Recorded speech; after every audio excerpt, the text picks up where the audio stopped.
Hello everyone. SLC 2026 result ಅನ್ನ ಯಾವ ರೀತಿ ಚೆಕ್ ಮಾಡ್ಕೊಳ್ಳೋದು ಅಂತ ಈ ವಿಡಿಯೋದಲ್ಲಿ ತಿಳಿಸ್ಕೊಡ್ತೀನಿ.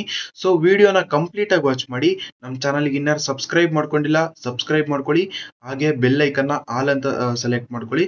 ಇದರಿಂದ ನಾವು ಅಪ್ಡೇಟ್ ಮಾಡ್ತಕ್ಕಂಥ ಪ್ರತಿಯೊಂದು ವಿಡಿಯೋ ನೋಟಿಫಿಕೇಶನ್ ನಿಮಗೆ ಬಂದು ತಲುಪುತ್ತೆ, ನೀವು ವಾಚ್ ಮಾಡ್ಬೋದಾಗಿರುತ್ತೆ.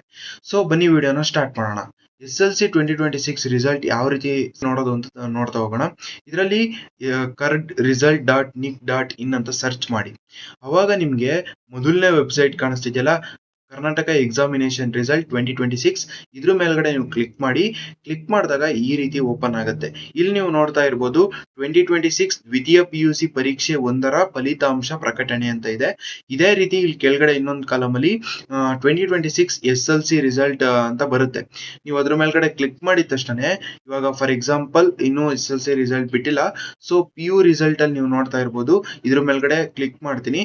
ಅವಾಗ ನೀವು ನೋಡ್ತಾ ಇರ್ಬೋದು ಈ ರೀತಿ ರಿಜಿಸ್ಟರ್ ನಂಬರ್ ಕೇಳುತ್ತೆ. ಅದಾದ್ಮೇಲಿಂದ PU ಅಲ್ಲಿ ಕಾಂಬಿನೇಷನ್ಸ್ ಇರೋದ್ರಿಂದ ಕಾಂಬಿನೇಷನ್ ಕೇಳಿ ನೀವು ನೆಕ್ಸ್ಟ್ ಸಬ್ಮಿಟ್ ಕೊಟ್ರೆ ನಿಮ್ಮ ರಿಸಲ್ಟ್ ತೋರಿಸುತ್ತೆ. ಅದೇ ರೀತಿ SLC ರಿಸಲ್ಟ್ ಅಷ್ಟೇ, ರಿಜಿಸ್ಟ್ರೇಷನ್ ನಂಬರ್ ಅನ್ನ ಕೇಳುತ್ತೆ. ಆ ರಿಜಿಸ್ಟ್ರೇಷನ್ ನಂಬರ್ ಅನ್ನ ನೀವು ಕೊಟ್ಟಿದ್ದಾದ್ಮೇಲಿಂದ ಸಬ್ಮಿಟ್ ಅಂತ ಕೊಟ್ರೆ ನಿಮ್ಗೆ ರಿಸಲ್ಟ್ ಬರುತ್ತೆ. ಓಕೆನಾ? ಈ ರೀತಿ ನೀವು ಚೆಕ್ ಮಾಡ್ಕೋಬೇಕು. ರಿಸಲ್ಟ್ ಬಂದ ತಕ್ಷಣ ಅಪ್ಡೇಟ್ ಮಾಡ್ತೀವಿ ರಿಸಲ್ಟ್ ಬಂದಾಗಿದೆ ಅಂತ. ನೀವು ಅವಾಗ ಹೋಗ್ಬಿಟ್ಟು ಇದೇ ರೀತಿ ಚೆಕ್ ಮಾಡ್ಕೊಳ್ಳಿ. ಮತ್ತೆ ಸಿಗೋಣ ಮುಂದಿನ ವಿಡಿಯೋದಲ್ಲಿ. ಅಲ್ಲಿವರೆಗೂ ಟೇಕ್ ಕೇರ್, ಬಾಯ್.